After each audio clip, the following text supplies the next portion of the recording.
voltando-se à noção de individualidade e baseando-se na estrutura de Jorge Garcia para analisar as perspectivas filosóficas acerca da individualidade, podemos perceber rapidamente o que é característico da abordagem scotista. Os filósofos descreviam a individualidade em termos de não predicabilidade. Colin não pode ser dita como algo mais. Identidade. Colin é a mesma agora que era antes, embora antes fosse pálida e agora esteja corada.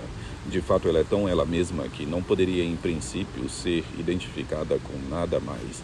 Divisividade. A habilidade de Colin de dividir um grupo maior ou espécie, isto é, humano. Distinção. A não identidade deste indivíduo. Colin com qualquer outro na sua espécie, por exemplo, Paula. E indivisibilidade, a não instanciabilidade ou não repetibilidade, isto é, Colin não pode ser recorrente, ela é única. Desses 5 aspectos principais da individualidade, Scotus indica o último como mais básico e importante, e nisto com efeito. Podemos dizer que sua ênfase difere da de muitos de seus contemporâneos. Por exemplo, em um momento particularmente difícil de seu debate com Guilherme Pedro Godino, o tomista com quem debatia a questão de se a matéria é o princípio de individuação, Scotus expõe sua atitude para com a individualidade da seguinte maneira: contra essa posição, isto é, a de Godino, a singularidade sobre a qual indagamos nesta discussão é ser um algo per se único dentre outros seres, aliquid per se unum in entibus, ao qual repugna ser dividido em partes subjetivas. Dessa repugnância só pode haver uma única causa. A frase ao qual repugna ser dividido em partes subjetivas pretende expressar a ideia de não instanciabilidade. Paula pode ser dividida em partes integrais, como seu coração ou seus pulmões, seu corpo e alma, mas não em partes subjetivas, isto é, partes cada uma das quais é uma instância da coisa dividida. A maneira ao contrário na qual a espécie humana pode ser dividida em Sócrates e Platão. Na concepção escotista da individuação, a instanciabilidade é contraditória à noção de individualidade como tal. Dada a ênfase de Scotus na não instanciabilidade como o aspecto mais fundamental da individualidade e sua ênfase igualmente marcante na individualidade como uma perfeição ontológica, não devemos nos surpreender ao vê-lo recusar todo e qualquer esforço de localizar a fonte da individualidade na negação. Posição essa associada a Henrique de Gandhi. Por mais injusta a verdadeira posição de Henrique de Gandhi que a análise de Scotus possa ser, o doutor Sutil sempre interpreta a teoria de Henrique de Gandhi como se invocasse 2 negações para explicar como as naturezas são tornadas individuais. Uma pela qual a coisa que é individual não é divisível da maneira como é a espécie, outra pela qual o item individual é tornado não idêntico a qualquer outro membro da mesma espécie. A linha de crítica de Scotus é bastante previsível. As negações propostas por Henrique de Gandhi, tornadas como expressões lógicas, simplesmente descrevem aspectos de uma individualidade de um indivíduo. Não descobrem o que é que faz com que os indivíduos tenham esses aspectos. Se, contudo, as negações são compreendidas como princípios ontológicos, elas têm de ser positivas, ou supõe-se que devam indicar algo de positivo, já que a unidade numérica que tentam explicar é um aspecto positivo das coisas. Scotus submete ao mesmo tratamento toda a tentativa de evitar o problema da explicação da individualidade pela alegação, que talvez tenha sido feita por Pierre de Alverne, precocemente em sua carreira, de que a natureza é só uma por meio da mente que dá singular como uma intenção lógica, assim como a mente dá sua contraparte universal. Eliminando todo e qualquer princípio de individuação, Scotus considera o leque de opiniões em favor do lado de um princípio positivo.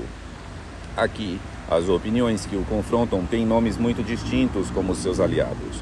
A opinião de Tomás de Aquino, mesmo que sujeita a diferentes interpretações, era geralmente considerada como sob a rubrica da posição oficial aristotélica, segundo a qual a matéria é o princípio de individuação. Considerava-se que Godofredo de Fontaines, o ilustre discípulo e crítico de Henrique de Gandhi, sustentava que a quantidade seria o princípio de individuação, embora na visão de Whipple, essa interpretação não faça justiça plena ao pensamento de Godofredo, já que ele postulava a forma como o princípio, adicionalmente à quantidade. A forma é o princípio de individuação e a quantidade é a fonte da multiplicidade numérica dentro de uma espécie de substâncias físicas. A visão de que a existência efetiva, esse, seria o princípio de individuação também tinha partidários, inclusive Egídio Romano no início de sua carreira. Por fim, a teoria de que o que faz as coisas serem individuais é justamente sua relação com o primeiro agente, Deus, era uma tese proposta por Roger Marston. Na concepção escotista, o que essas teorias têm em comum é que todas elas recorrem a algo acidental para explicar a individuação das substâncias. Scotus centra a atenção na individuação das substâncias, acreditando que a individuação dos acidentes deve ser explicada com referência às substâncias às quais inerem. De acordo com Scotus, 4 considerações, quadruplex via, impõem a conclusão de que cada uma dessas soluções para o problema da individuação é falha. A noção de substância como ser per se, a anterioridade da substância com relação ao acidente, a natureza da identidade numérica e a integridade de cada ordem categorial.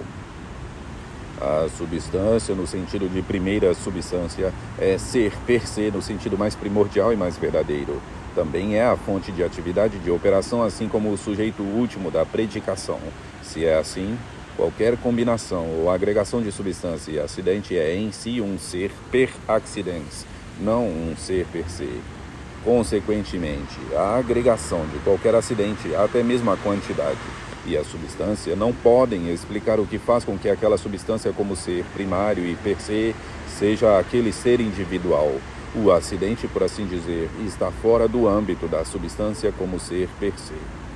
Intimamente relacionada a essa consideração está a segunda consideração feita por Scotus, a anterioridade da substância relativamente ao acidente. A substância é anterior ao acidente por uma anterioridade de natureza. Portanto, essa substância, como substância, é anterior por natureza a este acidente. No entanto, se for o caso, este acidente, digamos esta quantidade, não pode fazer a substância da qual depende ser esta, porque, segundo essa demonstração, o ontologicamente posterior é anterior por natureza ao ontologicamente anterior, e isso é impossível. A terceira consideração se origina da ênfase colocada por Scotus na individualidade como não instanciabilidade, chamada por ele frequentemente de singularitas. Se ser uma entidade individual singular é ser não instanciável e a entidade em questão é uma substância, então, sem uma mudança substancial, a entidade em questão permanecerá esta e não se tornará não esta, não importa por qual reconfiguração de acidentes passe. No entanto, os acidentes que pertencem a uma dada substância variam ao longo da duração dessa substância, às vezes drasticamente.